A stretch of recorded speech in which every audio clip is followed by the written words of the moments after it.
નમસ્કાર. આ વખતની 21મી જૂન ઇન્ટરનેશનલ દિવસની થીમ હતી વન અર્થ વન હેલ્થ. તેનો મતલબ પૂરી વિશ્વ સ્વસ્થ અને નિરોગી થાય તેવું થાય છે. તેના માટે યોગને એક સાધન તરીકે લેવામાં આવ્યું છે, કારણ કે યોગને કોઈ ધર્મ કે સંપ્રદાય જોડે કોઈ લેવા દેવા નથી. દુનિયાનો કોઈ પણ વ્યક્તિ યોગ કરી શકે. યોગાસન તથા પ્રાણાયામ કરીને વ્યક્તિ પોતાનું શરીર તો સ્વસ્થ રાખી શકે, પરંતુ યોગના 8 અંગોનું જો વ્યક્તિ પાલન કરે તો વ્યક્તિ શારીરિક, માનસિક, સામાજિક તથા આધ્યાત્મિક રીતે સ્વસ્થ થઈ શકે તેમ છે. તે સારો નાગરિક બની શકે તેમ છે. વ્યક્તિ યોગને સમજીને જો તેને જીવનમાં ઉતારે તો જીવનના તથા દુનિયાના મોટાભાગના પ્રોબ્લેમનું સોલ્યુશન આવી શકે તેમ છે. પૂરું વિશ્વ એકબીજા જોડે જોડાઈ શકે તેમ છે. તો આ આશયની પૂર્તિ માટે આપણા માનનીય વડાપ્રધાન નરેન્દ્ર મોદી તેના ઉપર કામ કરી રહ્યા છે. હવે આપણે જાણીએ કે યોગ એટલે શું. યોગનો મતલબ એટલે કે જોડાવવું તેવું થાય. હવે બીજો પ્રશ્ન એ થાય કે જોડાવું તો કોની સાથે જોડાવું, તે જોડાવાથી શું ફાયદા થાય.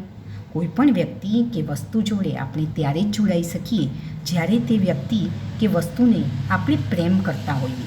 તો આપણે આપણા શરીર જોડે જોડાવાનું છે, આપણા મન જોડે જોડાવાનું છે, આપણા આત્મા જોડે જોડાવાનું છે, પરમાત્મા જોડે જોડાવાનું છે.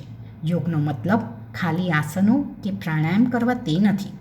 તે તો યોગનો એક ભાગ છે, પરંતુ આપણે કમનસીબે આસન અને પ્રાણાયામને જ યોગ સમજી બેઠા છીએ. યોગમાં આસન અને પ્રાણાયામ તે એક કસરતનો ભાગ છે, તેનાથી વિશેષ કશું નથી. ચાલવા દોડવાથી અમુક મસલ્સ પ્રભાવિત થાય, જ્યારે યોગની અંદર બધા જ મસલ્સ પ્રભાવિત થાય.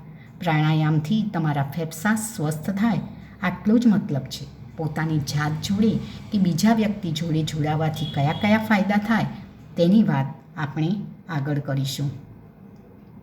આપણા શરીર જોડે જોડાવાનો મતલબ શું? જ્યારે તમે તમારા શરીર જોડે જોડાવ છો ત્યારે તમારા શરીર જોડે તેવું કંઈ પણ નહીં કરો જેથી કરીને તમારા શરીરને નુકસાન થાય. હંમેશા તમારું શરીર સ્વસ્થ અને નિરોગી રહે તેવા જ પ્રયત્નો તમે કરશો. એટલા માટે શરીરને સ્વસ્થ અને નિરોગી રાખવા માટે નિયમિત યોગાસન અને પ્રાણાયામ કે તમને ગમતી કસરત કરવાની સલાહ આપવામાં આવે છે. બીજું, તમારું સ્થૂળ શરીરને સ્વસ્થ નિરોગી રાખવા માટે યોગ્ય પોષણક્ષમ તથા સાત્વિક ખોરાક લેવાની વાત કરવામાં આવે છે. આપણા સ્થૂળ શરીરને સ્વસ્થ રાખવા માટે આ 2 વસ્તુ પૂરતી છે. આગળ મન, પરમાત્મા, આત્મા જોડે જોડાવાની વાત આગળના ભાગે કરીશું. નમસ્કાર.